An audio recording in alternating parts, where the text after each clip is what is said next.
ಬರೋಬ್ಬರಿ 6 ತಿಂಗಳ ಬಳಿಕ ಕಾಂಗ್ರೆಸ್ ರಾಜ್ಯ ಉಸ್ತುವಾರಿ ರಣದೀಪ್ ಸಿಂಗ್ ಸುರ್ಜೇವಾಲಾ ಅವರು ರಾತ್ರೋರಾತ್ರಿ ಓಡಿ ಬಂದಿದ್ದಾರೆ.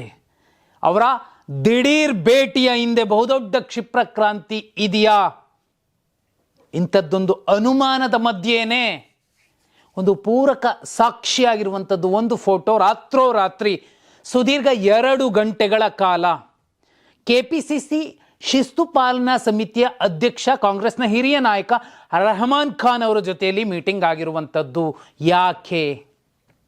ಇದರ ಮಧ್ಯೆ ಡಿ ಕೆ ಶಿವಕುಮಾರ್ ಅವರ ಟೀಮ್ ಕೆಪಿಸಿಸಿ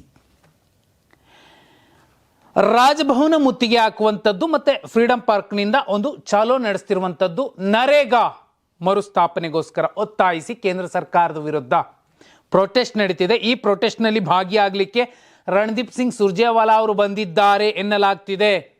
ವಾಸ್ತವದಲ್ಲಿ ಇದಲ್ಲ ಕಾರಣ. ಸುಮಾರು 40 ಶಾಸಕರ ರಾಜೀನಾಮೆಯ ಒತ್ತಡ ಹೈಕಮಾಂಡ್ಗೆ ರವಾನೆ ಆಗಿರುವಂಥದ್ದು. ಪ್ರತಿ ಸಲ ಮೀಟಿಂಗ್ಗೆ ಬಂದರೆ ಬೇರೆಯವ್ರಿಗೆ ಅವಕಾಶ ಸಿಗುತ್ತೆ, ನಮಗೆ ಸಿಗ್ತಿಲ್ಲ. ಆದರೆ ಈಗ ನಮಗೆ ಒಂದು ಕ್ಲಾರಿಟಿ ಕೊಡಲೇಬೇಕು. ದಾವೋಸ್ನಿಂದ ಬಂದ ಮೇಲೆ ಏನೋ ಆಗುತ್ತೆ ಅನ್ನುವಂಥದ್ದೇನು ಚರ್ಚೆ ಇತ್ತಲ್ಲ, ಖುದ್ದು ಡಿ ಕೆ ಸುರೇಶ್ ಅವರು ಹೇಳಿದರು ತಾಳ್ಮೆಗೂ ಕೂಡ ಮಿತಿ ಇರುತ್ತೆ ಅಂತ. ವಿಶೇಷ ಅಂದರೆ ಡಿ ಕೆ ಶಿವಕುಮಾರ್ ಅವರು ದಾವೋಸ್ನಿಂದ ಬಂದ ಕೂಡಲೇ ಒಂದೇ ದಿನದಲ್ಲಿ ರಣದೀಪ್ ಸಿಂಗ್ ಸುರ್ಜೇವಾಲಾ ಅವರು ಬಂದಿರುವಂಥದ್ದು. ಈ ಸಲ ಕೂಡ ಅದೇ ಟೀಮ್ಗಳನ್ನು ಕೂರಿಸ್ಕೊಂಡು ಮಾತಾಡ್ತಾರಾ? ಹೈಕಮಾಂಡ್ ಅಧಿಕೃತವಾಗಿ ಈ ಕುರ್ಚಿ ಕದನಕ್ಕೆ ಎಂಟ್ರಿ ಕೊಡೋಕ್ಕೂ ಮುಂಚೆ ವಾಸ್ತವ ವಿಚಾರಗಳನ್ನು ಅರ್ಥ ಮಾಡಿಕೊಳ್ಳಿಕ್ಕೆ ತಮ್ಮ ದೂತನನ್ನು ಕಳಿಸಿದೆಯಾ? ಸುರ್ಜೇವಾಲಾ ಅವರು ಯಾರಿಗೆ ರಿಪೋರ್ಟ್ ಕೊಟ್ಟರೂ ಕೂಡ ಅದು ಒನ್ ಸೈಡೆಡ್ ಆಗೇ ಇರುತ್ತೆ, ಅದು ಡಿ ಕೆ ಶಿವಕುಮಾರ್ ಅವರ ಪರವಾಗಿರುತ್ತೆ. ಇದು ಒಂದು ಕಡೆ ಆದರೆ, ಮತ್ತೊಂದು ಕಡೆ ರಾಜ್ಯಪಾಲರ ಜೊತೆಯಲ್ಲಿ ಮುಖ್ಯಮಂತ್ರಿಗಳಿಗೆ ಒಂದು ಒಳ್ಳೆಯ ವಿಶ್ವಾಸ ಉಳಿಯದಂತೆ ನೋಡಿಕೊಳ್ಳೋದಕ್ಕೆ ಇವತ್ತು ತುಸು ಹಾರ್ಷ್ ಆಗಿಯೇ ರಾಜಭವನ ಮುತ್ತಿಗೆಗೆ ಡಿ ಕೆ ಶಿವಕುಮಾರ್ ಅವರ ಟೀಮ್ ಪ್ಲಾನ್ ಮಾಡ್ತಿರುವಂಥದ್ದು. ನೋಡಿ, ಬಿ ಕೆ ಹರಿಪ್ರಸಾದ್ ಅವರು ಮೊನ್ನೆ ಸದನದಲ್ಲಿ ಜಂಟಿ ಅಧಿವೇಶನ ಉದ್ದೇಶಿಸಿ ಮಾತಾಡಬೇಕಿದ್ದಂತಹ ರಾಜ್ಯಪಾಲರ ಭಾಷಣದ ಸಂದರ್ಭ ಒಬ್ಬ ಬಿ ಕೆ ಹರಿಪ್ರಸಾದ್ ಮಾತ್ರ ಸರ್ ನೀವು ನಿಮ್ಮ ಕರ್ತವ್ಯ ಮರೆತಿದ್ದೀರಿ, ಅದನ್ನು ಪಾಲಿಸಲೇಬೇಕು ಅಂತ ಅಡ್ಡಿ ಆದರು. ಆದರೆ ಅವರ ಹಿಂದೆ ನಿಂತಹ ಇನ್ನು 3 ಯಾರು? ಮಾಗಡಿ ಬಾಲಕೃಷ್ಣ ಅವರು, ರವಿ MLC ಅವರು, ಶರತ್ ಬಚ್ಚೇಗೌಡರು. ಈ 3 ಹರಿಪ್ರಸಾದ್ ಅವ್ರಿಗಿಂತ ಒಂದು ಹೆಜ್ಜೆ ಮುಂದೆ ಹೋಗಿ ಭೌತಿಕವಾಗಿ ರಾಜ್ಯಪಾಲರನ್ನು ಮುಟ್ಟುವಂತಹ ಪ್ರಯತ್ನ ಮಾಡಿದ್ರು.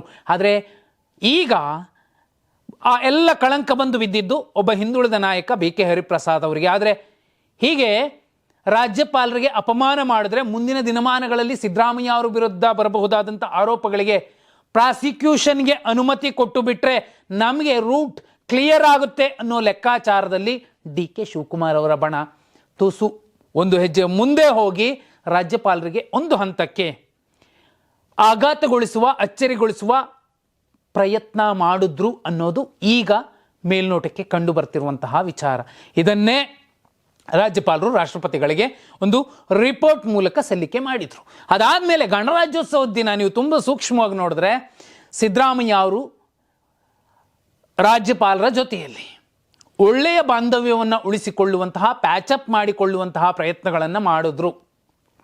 ರಾಜಭವನಕ್ಕಿರಬಹುದು ಅಥವಾ ಅವರು ಬಂದಾಗಿರಬಹುದು, ಅವ್ರ ಜೊತೆಲಿ ಹಸ್ತಲಾಘವ ಮಾಡೋದಿರಬಹುದು, ಎಲ್ಲವೂ ಕೂಡ ವಿಶೇಷ ಅಂದರೆ ಒಂದು ದಿನ ಹಿಂದೆನೆ ಅದು ಸದನದ ಭಾಷಣ. ಅವತ್ತು ಸಚಿವ ಸಂಪುಟ ಬರ್ಕೊಟ್ಟದ್ದನ್ನೇ ಹೇಳಬೇಕಿತ್ತು. ಇದು ಗಣರಾಜ್ಯೋತ್ಸವದ ಭಾಷಣ, ಅವ್ರು ಬೇಕಿದ್ರೆ ಅವ್ರ ಭಾಷಣ ಅವ್ರು ಮಾಡ್ಕೋಬಹುದು ಅನ್ನುವಂತಹ ಒಂದು ಸುಳಿವನ್ನು ಕೊಟ್ಟಿದ್ರು. ಹೀಗೆ ರಾಜ್ಯಪಾಲರ ಜೊತೆಗೆ ಉತ್ತಮ ಬಾಂಧವ್ಯವನ್ನು ಉಳಿಸಿಕೊಳ್ಳುವ ಮುಖ್ಯಮಂತ್ರಿಯಾಗಿ ಸಂವಿಧಾನದ ಚೌಕಟ್ಟಿನಲ್ಲಿ ಏನು ಮಾಡಬೇಕು ಅದನ್ನು ಮುಖ್ಯಮಂತ್ರಿಗಳು ಮಾಡ್ತಿರುವಂತಹ ಸಂದರ್ಭದಲ್ಲಿ ಸಿದ್ದರಾಮಯ್ಯ ಅವರು ಡಿ ಕೆ ಬಣ ಬೇರೆಯದ್ದೇ ಮೆಸೇಜನ್ನು ಕೊಡ್ತಿದೆ. ಇದರ ಮಧ್ಯೆ ಸುರ್ಜೇವಾಲಾ ಅವರು ಬಂದಿದ್ದಾರಲ್ಲ, ಇಲ್ಲಿ ತುಂಬ ಸ್ಪಷ್ಟವಾಗಿ 21-40 ಒಟ್ಟಿನಲ್ಲಿ ಒಂದು ಶಾಸಕರ ರಾಜೀನಾಮೆ ಪತ್ರಗಳ ಒತ್ತಡವನ್ನು ಈ ಬಣ ಹಾಕಿದ್ದ ಕಾರಣಕ್ಕೆ ಅವರು ಓಡೋಡಿ ಬಂದಿದ್ದಾರೆ. ಯಾಕಂದರೆ ಇನ್ನು ಮೇಲೆ ಫೆಬ್ರವರಿ 1ನೇ ಅಥವಾ 2ನೇ ತಾರೀಕಿನಿಂದ ಅಸಲಿ ಕ್ಷಿಪ್ರ ಕ್ರಾಂತಿ ನಡೆಯುತ್ತೆ ಅನ್ನುವಂತಹ ಬಹುದೊಡ್ಡ ಸುಳಿವು ಸಿಕ್ಕ ಮೇಲೆ ರಣದೀಪ್ ಸಿಂಗ್ ಸುರ್ಜೇವಾಲಾ ಅವರು ರಾಜ್ಯಕ್ಕೆ ಬಂದಿರುವಂಥದ್ದು. ಹಾಗಂತ ಸಿದ್ದರಾಮಯ್ಯ ಅವರನ್ನು ಇಳಿಸೋಕ್ಕಾಗತ್ತಾ? ಯಾಕಂದರೆ ಬಜೆಟ್ ಮಂಡನೆಗೆ ಎಲ್ಲ ಪ್ರಿಪ್ರೇಷನ್ ಆಗ್ತಿದೆ. ಬ್ಯಾಕ್ ಟು ಬ್ಯಾಕ್ ಮೀಟಿಂಗ್ ಮಾಡ್ಕೋತಾರೆ 2ನೇ ತಾರೀಕಿಂದ ಸಿದ್ದರಾಮಯ್ಯ ಅವರು.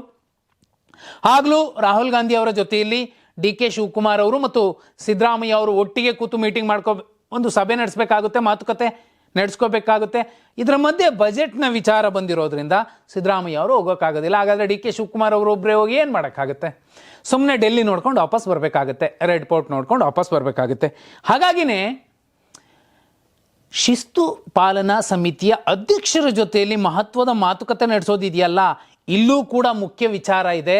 ಅದು ಯಾರೆಲ್ಲ ಯಾವ್ಯಾವ ರೀತಿ ದೂರುಗಳನ್ನು ನಿಮಗಾಗಲೇ ದಾಖಲಿಸಿದ್ದಾರೆ ಅಥವಾ ಏನೆಲ್ಲ ನೀವು ನೋಡಿದ್ದೀರಿ ಕಳೆದ 6 ತಿಂಗಳಲ್ಲಿ ಯಾರ್ಯಾರು ಯಾವ್ಯಾವ ರೀತಿ ಮಾತಾಡಿದ್ರು, ಆ ಎಲ್ಲ ರಿಪೋರ್ಟ್ ಬೇಕು ಅಂತ ರೆಹಮಾನ್ ಕಾವ್ರ ಅವರ ಮೂಲಕ ಹೈಕಮಾಂಡ್ ಸುರ್ಜೇವಾಲಾ ಅವರ ಮೂಲಕವಾಗಿ ತರಿಸಿಕೊಳ್ಳುವ ಪ್ರಯತ್ನಗಳನ್ನು ಮಾಡ್ತಿದೆ. ಆದರೆ ಡಿ ಕೆ ಶಿವಕುಮಾರ್ ಅವರ ಬಣದ ಈ ರಾಜೀನಾಮೆಯ ಒತ್ತಡ ಏನಿದೆ ಅದು ಹೈಕಮಾಂಡ್ ಮಟ್ಟಕ್ಕೆ ತಲುಪಿರೋ ಸಂದರ್ಭದಲ್ಲಿ ಸಿದ್ದರಾಮಯ್ಯ ಅವರನ್ನು ಮನವೊಲಿಸೋದು ದೊಡ್ಡ ಜವಾಬ್ದಾರಿ. ಆದರೆ ಡಿ ಕೆ ಶಿವಕುಮಾರ್ ಅವರ ಬಣವನ್ನು ಸಂತೈಸುವಂಥದ್ದು ಅಷ್ಟೇ ದೊಡ್ಡ ರಿಸ್ಕ್ ಆಗಿ ಈಗ ಹೈಕಮಾಂಡ್ ಮುಂದಿರುವಂಥದ್ದು. ಆ ಕಾರಣಕ್ಕೋಸ್ಕರನೇ ರಣದೀಪ್ ಸಿಂಗ್ ಸುರ್ಜೇವಾಲಾ ಅವರು ಹೇಳಿದ್ರೆ ಡಿ ಕೆ ಶಿವಕುಮಾರ್ ಅವರು ಕೇಳ್ತಾರೆ ಅನ್ನೋ ಕಾರಣಕ್ಕೇನೆ ಅವರನ್ನು ಮೊದಲು ಒಂದು ಮೂವ್ ಮಾಡಿದೆ ಹೈಕಮಾಂಡ್.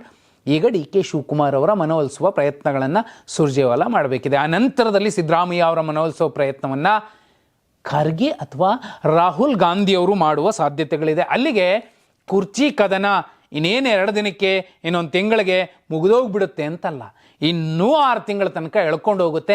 ಆ ನಂತರದಲ್ಲಿ ಸಿದ್ದರಾಮಯ್ಯ ಅವರ ಜೊತೆಯಲ್ಲಿ ಡಿ ಕೆ ಶಿವಕುಮಾರ್ ಅವರು ಅದೇ ವಿಶ್ವಾಸದಿಂದ ಮುಂದೆ ಸಾಗ್ತಿದ್ರೆ ಒಂದು ಅವಕಾಶ ಸಿಗಬಹುದು. ಆದರೆ ಸಿದ್ದರಾಮಯ್ಯ ಅವರ ನಂತರ ಆ ಜಾಗದಲ್ಲಿ ದಲಿತರೊಬ್ಬರು ಬಂದು ಕೂರುವಂಥದ್ದು ಎಲ್ಲರೂ ಒಪ್ತಿರುವಂತಹ ವಿಚಾರ. ಅದೇ ಆಗತ್ತೆ ಅನ್ನೋ ನಿರೀಕ್ಷೆಯಲ್ಲಿ ಎಲ್ಲರೂ ಕೂಡ ಇದ್ದಾರೆ. ಅಹಿಂದ ನಾಯಕತ್ವ, ಅಹಿಂದ ಸರ್ಕಾರವೇ ಮುಂದುವರಿಬೇಕು ಅನ್ನುವಂಥದ್ದು ಎಲ್ಲರ ಆಶಯ. ಹಾಗಿದ್ರೆ ಸುರ್ಜೇವಾಲಾ ಅವರು ಡಿ ಕೆ ಶಿವಕುಮಾರ್ ಅವರ ಮನವೊಲಿಸ್ತಾರ? ಸಿದ್ದರಾಮಯ್ಯ ಅವರ ಹತ್ರ ಹೋಗಿ ಸಣ್ಣದೊಂದು ಸಂಧಾನದ ಚರ್ಚೆಯನ್ನು ಕೂಡ ಮಾಡಬಹುದಾ? ಯಾರೋ 40 ಜನ ರಿಸೈನ್ ಮಾಡ್ತಾರೆ ಅನ್ನುವಂತಹ ಪುಕಾರಿಗೆ, ಗಾಸಿಪ್ಗೆ ಸುರ್ಜೇವಾಲಾ ಅವರು ಓಡೋಡಿ ಬಂದಿದ್ದಾರೆ ಅಂದರೆ ಇನ್ನು CM ಕುರ್ಚಿ ಡಿ ಕೆ ಶಿವಕುಮಾರ್ ಅವರಿಗೆ ಸಿಗತ್ತಾ? ಕಮೆಂಟ್ ಮಾಡಿ.